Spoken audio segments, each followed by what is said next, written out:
Hello. കിച്ചണിൽ കയറിയപ്പോൾ എന്താ രണ്ട് മാങ്ങ ഇരിക്കണം, കുറച്ച് കറിവേപ്പിലയും കിട്ടി. എങ്കിൽ പിന്നെ നമുക്കൊരു പെട്ടെന്ന് അച്ചാർ ഉണ്ടാക്കാമെന്ന് വെച്ചിട്ട് മാങ്ങ കുഞ്ഞു കുഞ്ഞു കഷ്ണങ്ങളാക്കി മുറിച്ചു.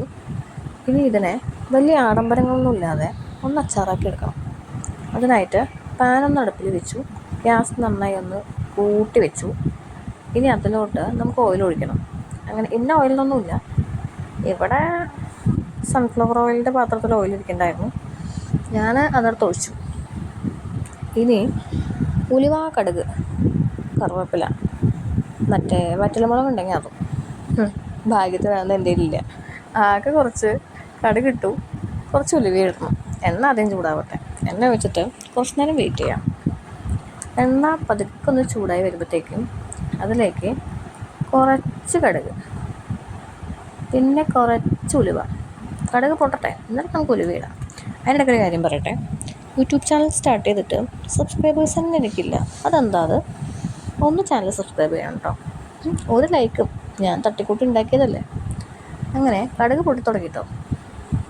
കടുക് അങ്ങനെ പൊട്ടുമ്പോഴത്തേക്കും നമുക്കതിലേക്ക് കുറച്ച് ഉലുവ, ഒരുപാട് ഉലുവ ഇട്ടാൽ കഴിക്കും എന്ന് ആരോ പറഞ്ഞ് ഞാൻ കേട്ടിട്ടുണ്ട്. അപ്പോൾ കുറച്ച് ഉലുവ ഇട്ടാൽ മതി, നമുക്ക് റിസ്ക് എടുക്കണ്ട.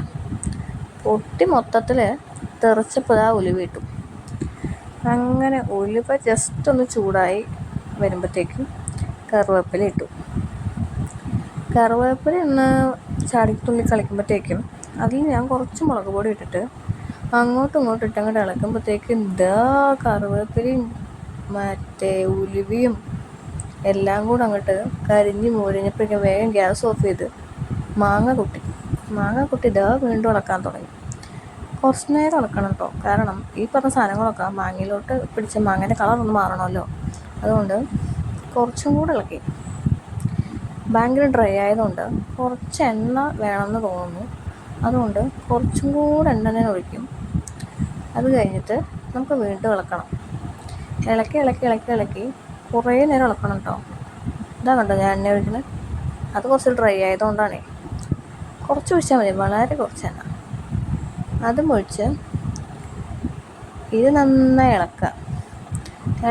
ഇളക്കി ഈ മാങ്ങയിലേക്ക് എല്ലാം അത്യാവശ്യത്തിന് നന്നായി പിടിക്കണം. എന്നിട്ട് ആലോചിച്ച് നോക്കുമ്പോഴാണേ അതിനകത്തേക്ക് ഞാൻ ഉപ്പിട്ടിട്ടില്ല, ഉപ്പിടാൻ വിട്ടുപോയി. അങ്ങനെ അതിനകത്തോട്ട് കുറച്ച് ഉപ്പൊക്കെ വാരിയിട്ടിട്ട് പാകത്തിനുള്ള ഉപ്പിട്ടാൽ മതി കേട്ടോ, ഒരുപാടുണ്ട.